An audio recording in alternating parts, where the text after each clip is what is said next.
There we go. There we go. And this is the Sling of Ages podcast. And I have the great pleasure of interviewing producer, guitarist, writer, and arranger Fernando Perdomo. And you Hey, all who've been on the Sling of Ages podcast may remember Fernando and I talked, I think it was last June, about his wonderful album, Self. Fernando, yeah, how are you? I'm great. I'm fantastic. This has been a really inspiring year so far. It's been my most chaotic musically, but I'm really enjoying making so much music for everybody, and I'm getting such great feedback on the Waves project. And actually, the Waves project started right here in Miami from Oh. a and in this exact house. And it's a major stepping stone right now in my career to be able to make so much music and get it out of my system.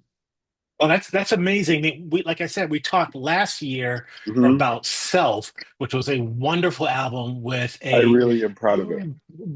a great range of styles, some prog epics, some singer-songwriter stuff. It has a great vinyl version, which I Yeah, wonder if there's a few copies available. But I do. since Self, you released this, which Yes, is as As is. Is, which came out a few months ago. And then it seemed out of nowhere. You started the Wave series of Yes. CDs, and you're now, since we're recording this in what month is it? April. You're now in the fifth version of 12. How did Yeah. you come up with this concept, Fernando, of, Well, of it didn't. waves?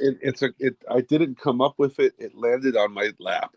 Um, I had created Waves One last year, and that project was going to be coming out on another label.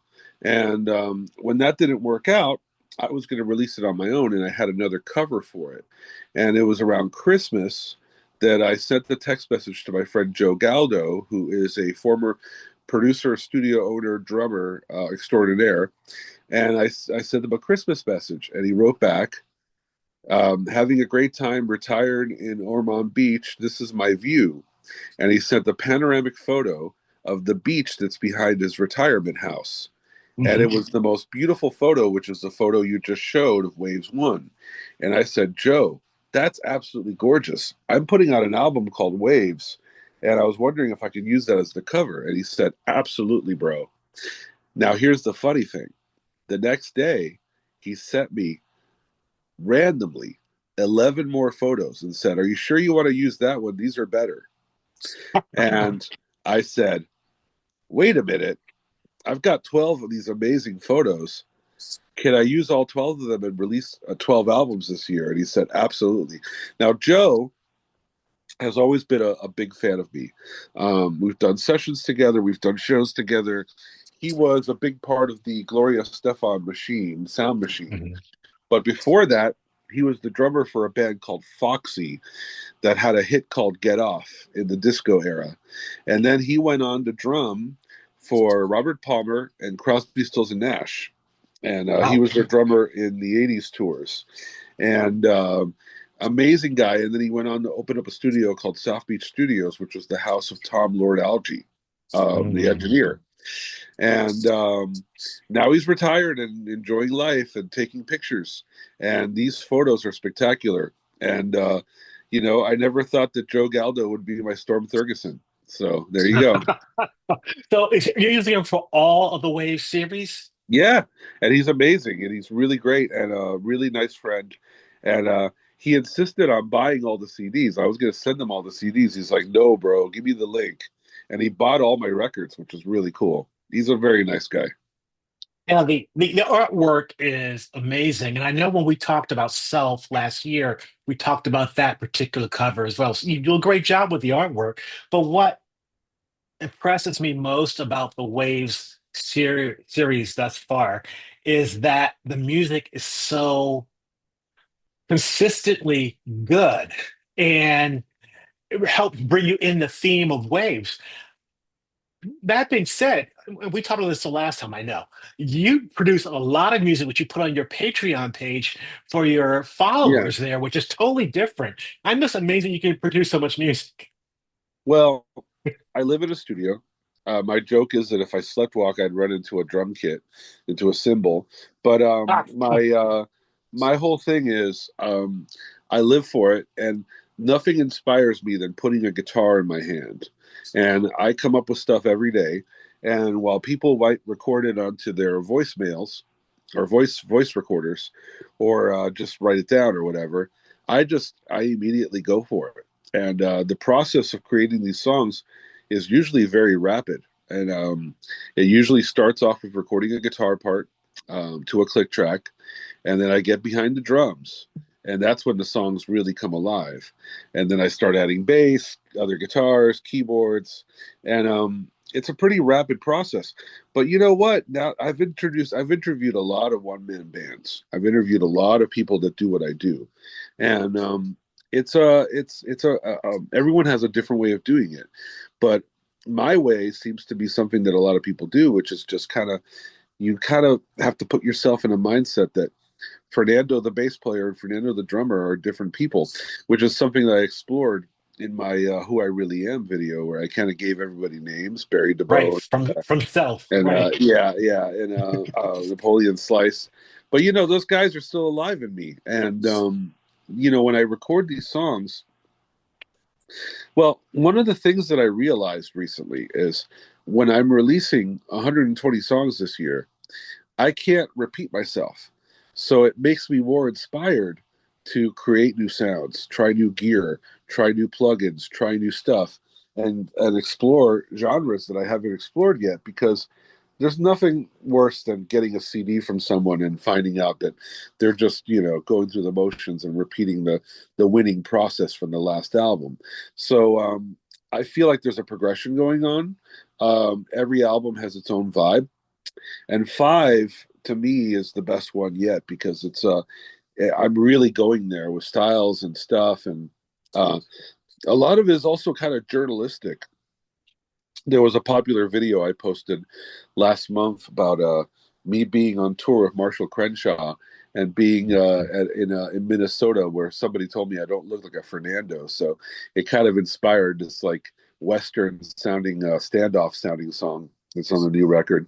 And there's I got a guitar from the family of Jesse Gress, the guitar player for Todd Rundgren, which inspired meditation for Jesse Gress. And a lot of it is kind of like it's kind of like not necessarily a weekly situation like Patreon is, but this is me being able to release stuff that's happening to me, you know, on a monthly basis, which is really cool. Well, a lot of one man band artists who are really good at it produce really high quality sounding records, as do you.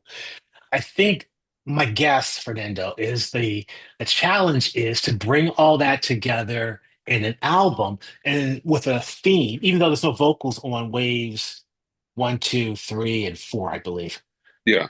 But bring it all together as a theme and do that consistently for 12 months. That just seems like a really heady task. Well, Mhm. it is, but you know what? I'm the man for it, because I every day that I'm creating music is a good day. Every day that I'm in my studio is a good day, even if I'm working for other clients doing music that's not necessarily my vibe. It's funny. I got off of Cruise to the Edge and I Yeah. immediately came into a world of Americana. I was mixing a record. The first session I did after Cruise to the Edge was mixing a record for a guy named James Houlihan that I'm working with, and it's a Mhm. total like John Prine type Americana record. And then I went into working with another singer named Dina Marie, who's like a total like folk artist. So I love the variety of my world, because I get to do prog, I get to do rock, I get to do folk, I get to do Americana, I get to do a little bit of everything. And I just did another song with Carmine Appice for a project that we're both working on. It's a spoken word project. Wow. Really cool. I'm actually very excited about that. It kind of sounds like a cross between. It sounds like Pink Floyd with a spoken word artist. So it was really, really cool, and I hope that that sees the light of day soon. See, that's another thing is that I work with a lot of people that kind of sit on their stuff for a long time. And I just had a meeting with a guy named Sam Babayan, who I work with from the Dirty Diamond, and we have a big show coming up at the Troubadour in June, and he's releasing a song that we shot a music video for about 6 months ago. And it's like, I'm rapid release boy, I mean, Waves 5. I mean, it's like the joke with me. It's like I still have the guitar plugged in. I still have the same strings on it. It's still sitting there ready to go, and the album's already being printed. So it's Yeah. like the paint's still drying. But that's a beautiful thing about music these days is that I have a mastering engineer that I'm having lunch with tomorrow because I need to discuss with him my idea for next year and figure out a way to Hmm. afford it. But Zach Ziskin is my rock. He's got a Grammy. He's worked with some pretty huge people, and he's a big part of my sound. Now, like for example, Self was a record that was mixed by Zach as well. I Hmm. can't afford to hire him to mix these records, so I just have a master. But I've been getting better at mixing, and I don't get any notes back from him. He just sends back a perfect master, which is just great because he's got great ears, and he's also loves this music. His Hmm. own music is a big inspiration of mine. So and speaking of inspiration, um, I've been listening to so much new music these days. I have a side gig writing for a magazine called Rock Cellar, and I've discovered people through that. But I've also been walking every day to an album I've never heard before. And there's a lot of really amazing prog that's happening right now. Um, and it's coming from unlikely sources. And there's a band that I actually want to send your way. They're called the Improvement Movement, and they're out of Atlanta. And all those guys are closet Genesis, King Crimson, Yes fans, and but they come across as this like hipster acoustic Crosby, Stills and Nash type band. But my joke with them is it sounds like Crosby, Stills, Nash and Yes. You know, it's really really cool and it's so good because they write great songs, but they have all these obvious prog influences and all these moments that's like, oh my god, there's even a Zappa type moment in one of the songs, and it's like they they um they have like four different personalities. There's like a bunch of like really nice singers, and then there's this guy who's a total soul dude, and it's really, really interesting. I think you're going to really dig these guys, and I think you should have them on your podcast. Oh, So I'll put you excellent. in touch with them. But Yeah, because also, there's like I was on Cruise to the Edge, and I heard the new Car Mechanic album, and those guys are incredible. Jonas from Steve Hackett's band, right, Jonas right Blanco, ho, right ho, and oh, right. so good, so good, and I love Moon Safari. They're so amazing, and it's just so cool to see all this new music. Kairos was great. I told them they sound like the prog version of Wham. You know, they're very cool. But I love that there's new prog music that's happening that's not necessarily metal because that seems to be the one thing I can't really get behind is metal. But it's cool. It's like it's great to hear all this really great stuff happening right now, and it's inspiring me because I have to come up with new styles and new things to do, and I'm enjoying coming up with new things for these Waves projects. New Fernando sounds. Well, I mean, coming from Dave, working with Dave Kirshner on the cruise and your own solo stuff on the cruise and getting off the ship and doing kind of folk rock, Americana stuff, it's a huge 180, it seems. Nah, but you know what though? A lot of my favorite acts have been like that. Todd Rundgren is my Right. career template, and this is the same guy who did the Icon in the same year did Hello, It's Me. Same Mhm. guy the same year in 1978 did Raw did Can We Still Be Friends? And in the 80s, he was doing a cappella the same year he did, Bang on the Drum All Day, and he's doing a Burt Bacharach. He just finished a Burt Yeah. Bacharach tour. Yeah. And it's Amazing. like, I like being that scattered musically because you know what? It makes me feel more accomplished as a musician to be able to say that I'm influenced by Yes and Gino Vanelli, you know, Lemon Twigs and Michelle Legrand, freaking lately I've been really digging there's a lot of bands that I really have been like just like I mean there's really really cool things. Improvement Movement have been blowing my mind. There's a band from Quebec called Men I Trust that's kind of like a trip hop band that's really cool, and they're blowing up. There's a band called Parcels from Australia that I just saw play a show in Pomona in between playing Coachella, and these guys Wow. are hip as shit. I mean, these guys are they're the best way I can describe them is they sound like a cross between Daft Punk and Tame Impala. They're danceable, but they have great harmonies and they write good songs. And they're funky. They also have a little bit of that Wolfpack thing going on, which is really cool. So, I love the music that's being made. I wish it was being played on the radio as much as like the hit machine stuff that's still happening. But Mhm. it's only a matter of time. I hope so. I hope some new music comes out and people buy it as opposed to stream it and support the artist, buy the T-shirt, Yeah. whatever, buy the CD, buy the vinyl. If we could jump into some of the Wave albums and particular songs I picked Yeah. out. Yeah, please. So I'm going to start with Waves 5, which comes out in a few days from this podcast. And this podcast won't be up until June 7th. So by then you'll be on Wave Yeah, 6. wait. But Wave 5, I want to start the last song, Deep Sea Diver. If you could talk about that a little bit. That's my epic. So that song, I wanted to create a song that had multiple parts, and I wanted to give somebody a little bit of value because if there's anything about Waves being 10 songs, the songs have been kind of 3 minutes, 4 minutes. I wanted to go over the sixth part, and this was my first one on the Waves that were six, and that was just.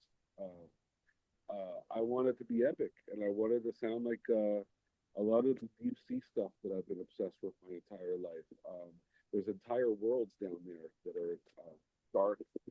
These people fish have not even seen themselves, and there are a lot of bioluminescence and all that good stuff.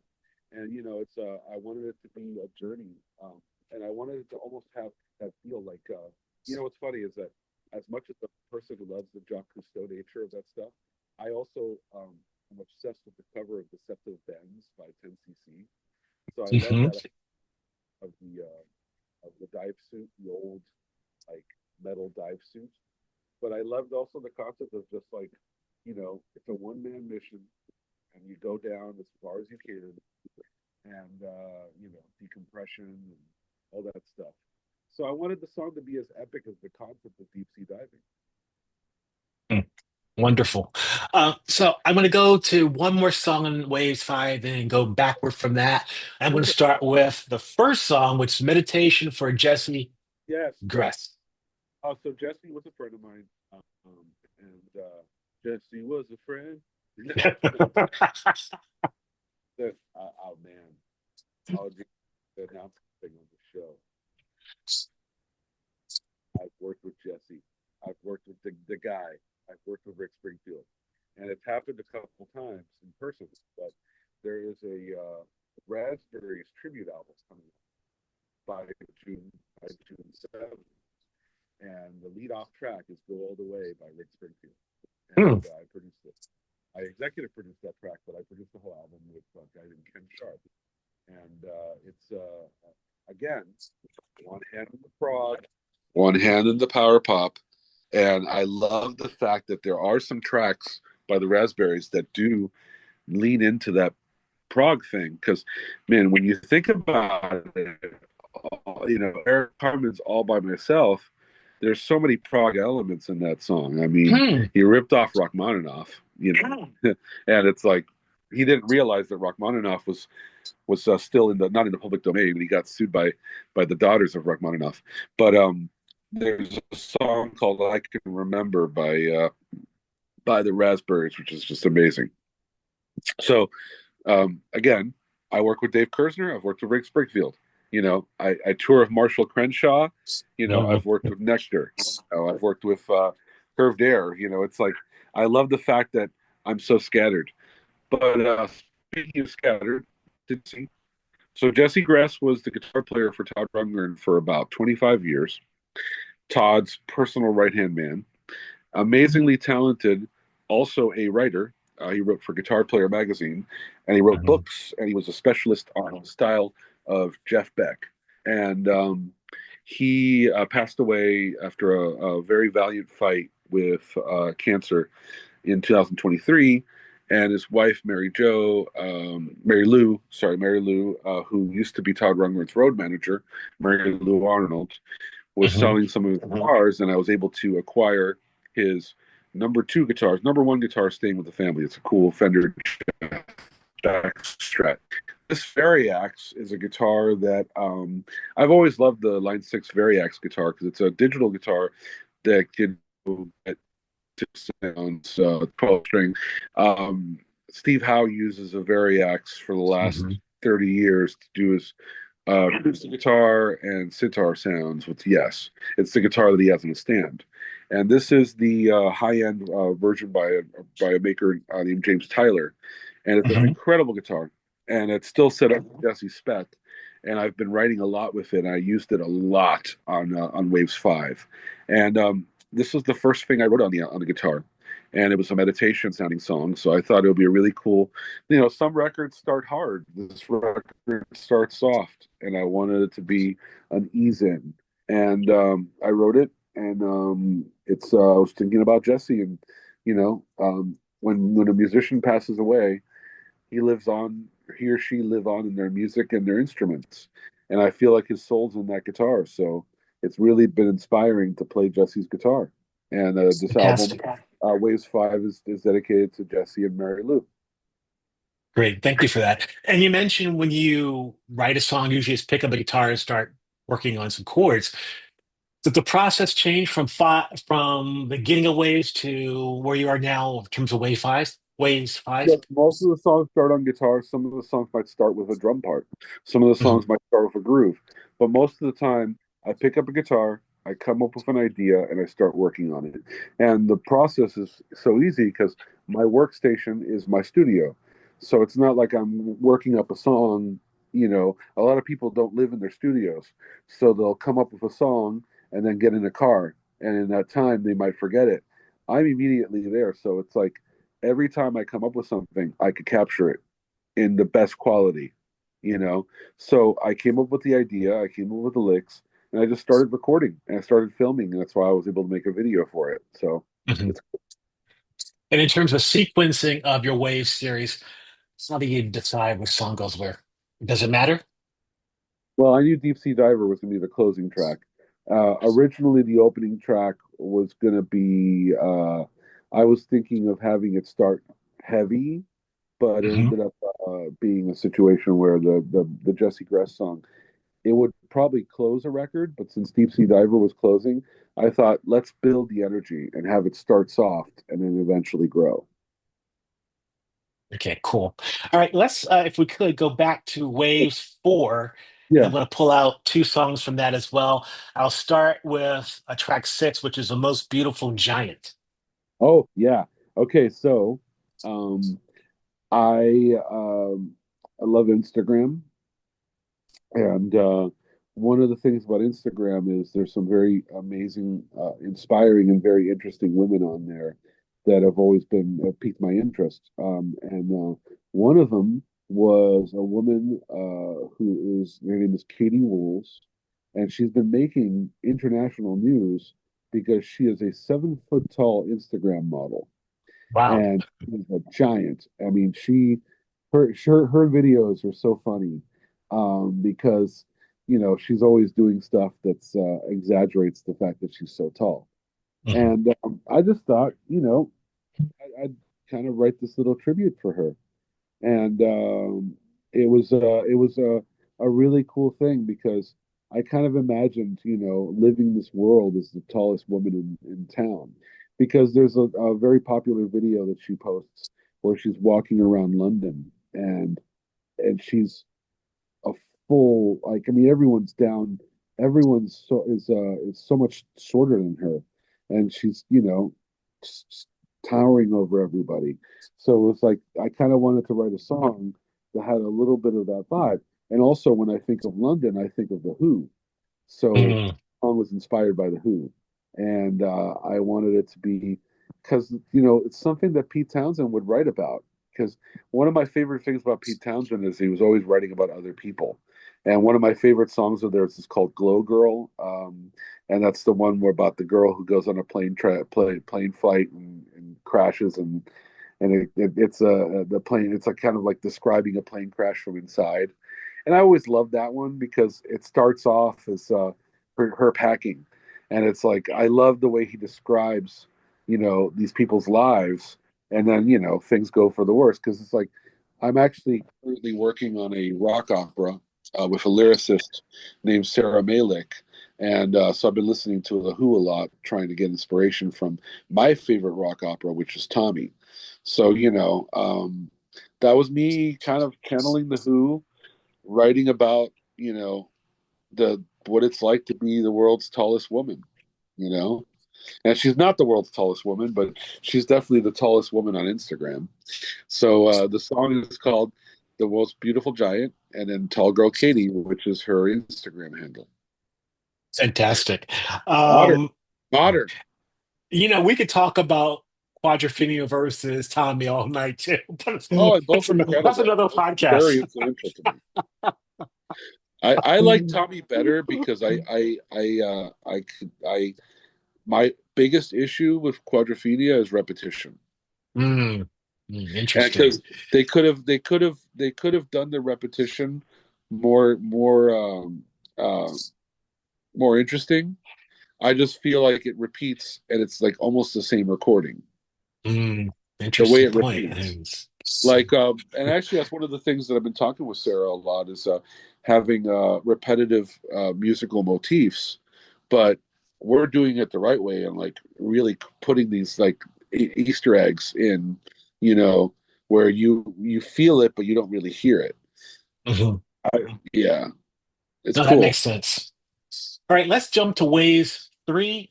I picked out the first track, which is the fifth. Yes. Well, that song, I wanted to create something that has the musical fifths in it. The guitar is tuned Interesting. in fifths, which is something that I've done a lot. There was a song on Out to Sea 3 where I did it actually with a 12-string acoustic, where I tuned it in fifths, and it's something that I've always loved. There's a band called Space Opera, and they play 12-string guitars tuned in fifths, and it's a beautiful sound because with one guitar you can achieve that Genesis harmonized 12-string thing. Now I did it on here using a program. I love plugins from a company called Neural DSP, and there's a plugin where I could do the fifths tuning without having to use a 12-string even, because it's very challenging to keep a fifths guitar in tune. Now, if I Mm, do it digitally, it's perfect. It's absolutely perfect, and that was the basis of this song. So it's also kind of an inspired by musical reference. I implore anybody who loves um, the Birds to check out the band called Space Opera, because the best description of space opera, it sounds like the Birds with Robert Fripp on guitar, because they had an amazing lead guitar player, Scott. Forgot his last name for a second, but um, he put a lot of fuzz on the guitar tuned in fifths, and it sounds a lot like the guitar on the Night Watch, but hmm. it's very, very cool. And it comes out of nowhere because you hear these like jangly birds inspired songs with harmonies, and then the guitar comes in and kind of throws acid on the on everybody at the party. You know, it's a very cool thing, and it's just mixed way too loud. So, like for example, they have a song called "Holy River" that is very popular amongst audiophiles, and it's like when that guitar comes in, you're like, "What just happened?" You know, it's amazing. It's very very cool. I would say it's a one of a kind sound, and I use that sound at the end of the song. Oh, fantastic. And actually on Waves 3, the song is actually number 7, not number 1. But let's go to number Yes. 6, which is Dos Mutantes. Okay, that one is inspired by a band called Osmutantes. Um, and it's a band, it's a second, so they call it Tropicalia, which Mhm. is it's a Brazilian psychedelic music from the 1960s. And Os Mutantes was a band that was so ahead of its time that they invented their own instruments. And one of the things that's really amazing is that they have a song called Bat Macumba, which is a very popular song. So they had a huge resurgence when David Byrne's Luca Bop label released a compilation of their music, and next Mhm. thing you know, everybody from Beck was sampling them, and all these like hipster bands were like really digging on them. And Bat Macumba is like a funk jam, and then you hear the guitar, and it sounds like a bee got stuck in a microphone. And what it was uh, their guitar player had modified a pedal using his sister's sewing machine. And basically, he connected a volume pot to the sewing machine motor. So when it would press the pedal, the sewing machine motor would twist the pot and create a tremolo sound. Now, it would go from slow to absolute bonkers. And that's the sound of Bat Macumba. And I was able to simulate that sound using a Wolfpack's company. Wolfpack has a plugin company that they work with called Gigahertz, and they have a really really cool tremolo uh, plugin, and I was able to get that exact sound, and that's what inspired. I said I'm going to get the Bat Macumba sound, Uh, and then I originally called Disco Mutantes, but disco is a bad word to prog people, so I ended up calling it Dos Mutantes, and it's because oh, the vibe of the song is disco, because I love disco. I mean, look, I also wanted it to be a tie-in because my album covers are made by a disco legend. That band Foxy. They even invented they invented the you know. I mean, I love that first record, but I actually don't tell Joe, but I skip Get Off. I like there's a song called Mademoiselle on the first Foxy album that I feel like it's Jamiroquai like 30 years in advance. It's pretty cool. so now But I have to go find that. yeah, no, but it's really good. I tell you, the musical world of Fernando is really weird because I've mentioned you know the birds. I've mentioned uh, the Brazilian psychedelic. I mean, I go everywhere. I've been talking about Todd. I've been talking about indie rock. Folk rock. John Prine. First John Prine mentioned in a prog podcast, probably. I covered a John Prine song when he passed away. When he passed away, I found a John Prine song I really liked called "Day Is Done," and I did a cover of that. So I am the John Prine prog crossover.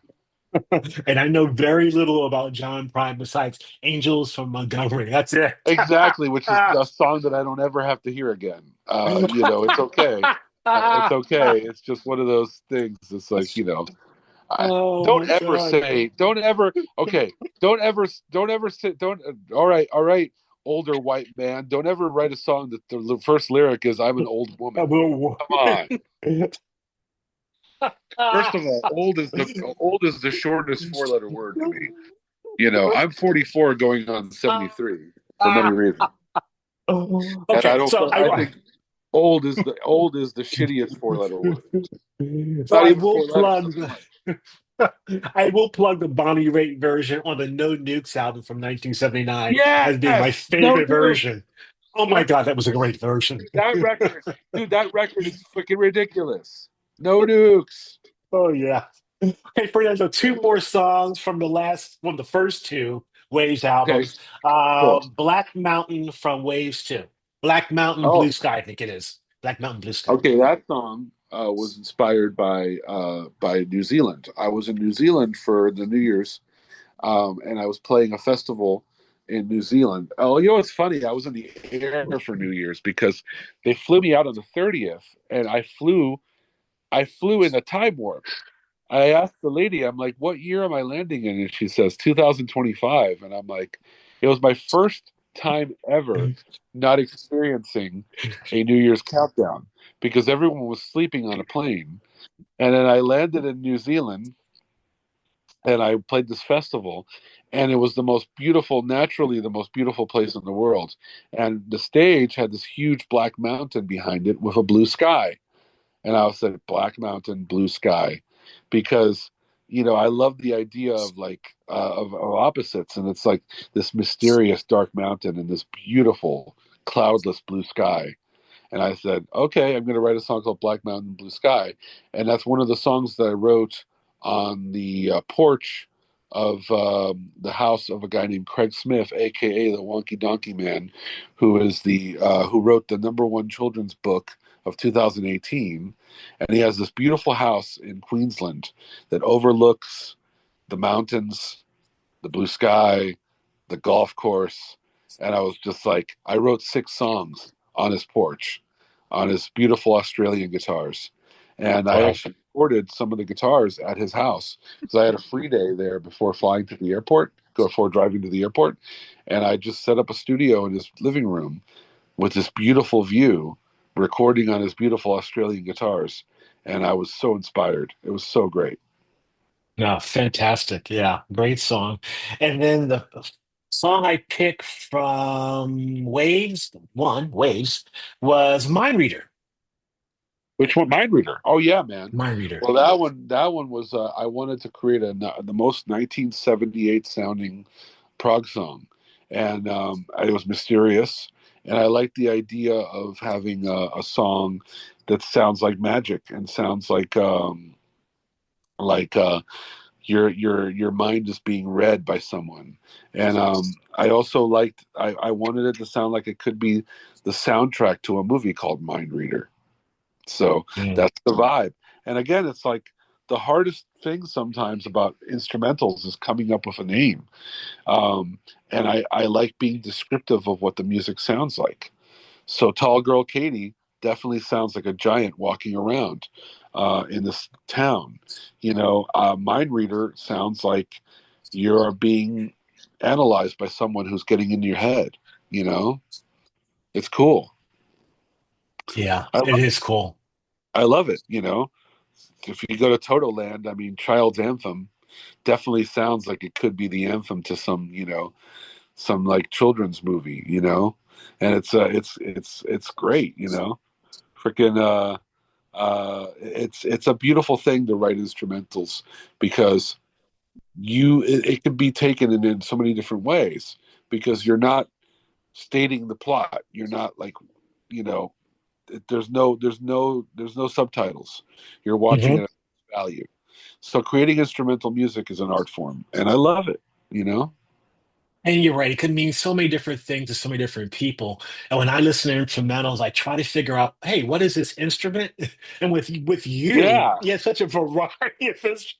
Like, what the hell is he playing? What kind of instrument is he playing? There's only one thing I have more than guitars in here, and that's black t-shirts. But it's like I love it. But it's like the classic joke from Spinal Tap. You know, oh, what's it called? Lick my love pump. It's like coming up with names. It's like he wrote this the saddest of all keys and everything, and then he calls it "Lick My Love Pump." You know, it's like um, you know that's the beautiful thing about instrumentals is that you could You could name it anything, you know. Good. Yeah, yeah. So you're halfway, you're more than halfway through the series. No, These not have become no, not. Six will be halfway. That's right, six. That's right. This is out in June. Yes, I'm halfway through the series. Six was amazing.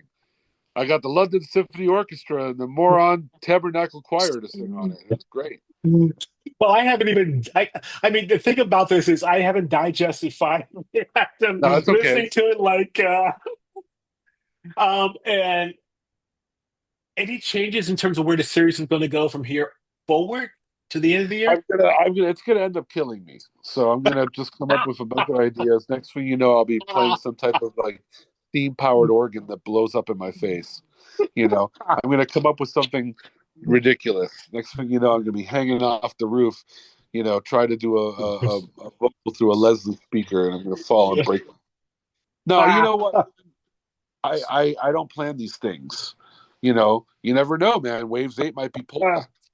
You know, Waves 9 might be my EDM one. You know, Waves 12 might be a completely losing the plot. You know, So, do you have any plans of pulling particular songs out for a package of one wave album, or maybe a vinyl release of I thought like a about best doing a of vinyl wave? release with the best songs. I'm thinking of Okay. having the fans vote on the best songs and putting them on vinyl, which leads to another project I'm doing. I'm going to be doing a best of 2 disc best of, with disc one being my best singer songwriter songs, disc two being my best prog songs. And the reason why I want to do it is there's a feature on DistroKid, which is the service that I use to release music, where you could do legacy mode and the albums will never leave iTunes or streaming. So I could die and stop paying DistroKid, they'll still be up. And I want these Okay. songs to outlive me.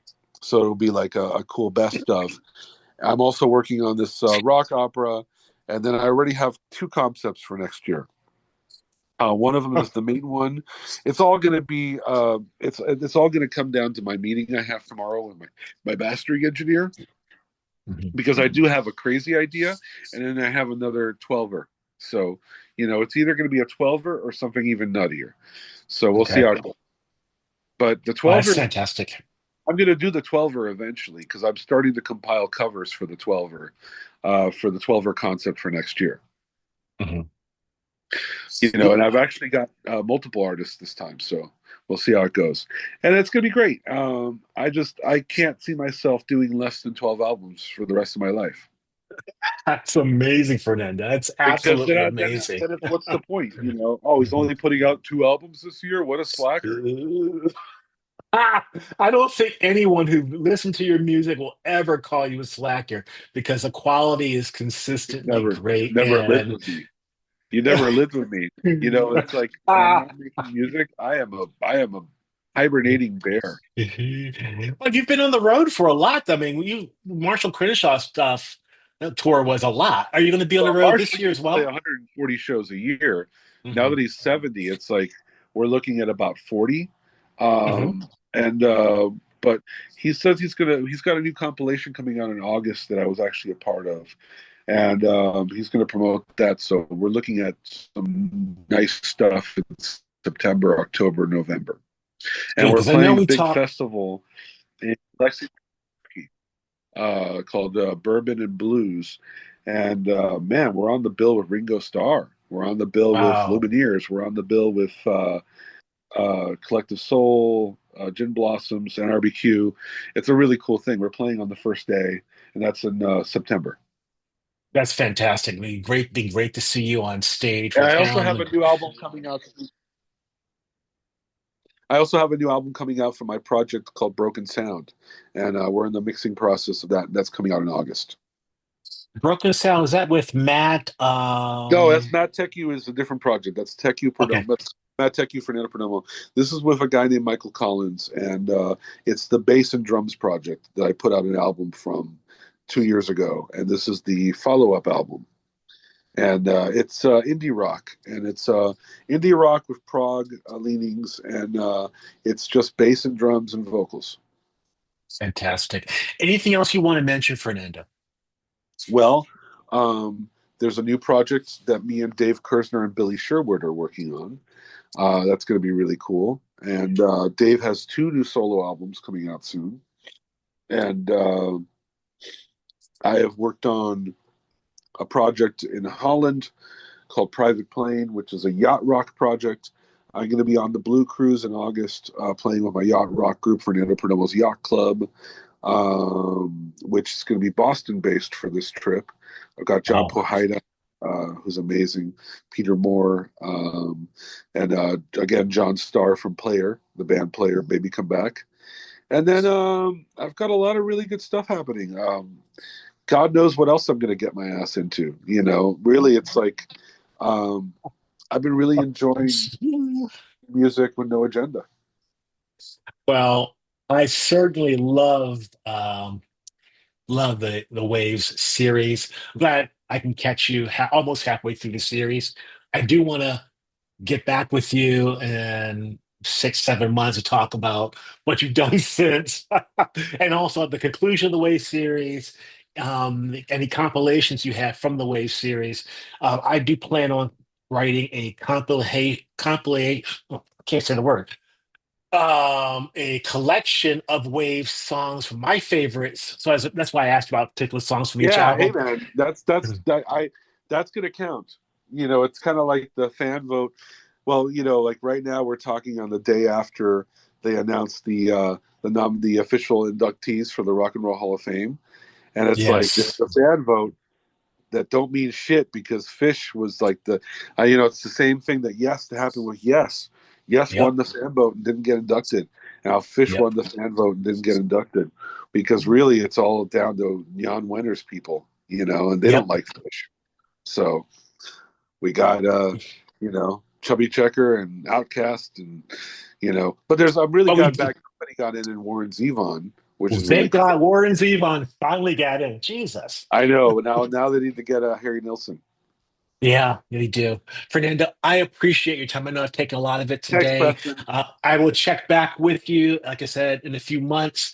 But if there's anything you want me to look at, feel free to share it. And Thanks, the Wave Preston. series has been, and again, Fernando Perdomo, Bandcamp, go on his website, but buy the CD and buy the merch. Your website is really good stuff. I love your work and I love your Patreon. Thanks for your time, Fernando. Thanks, Preston. Have a great day. Yeah, you take care. Bye. Rock.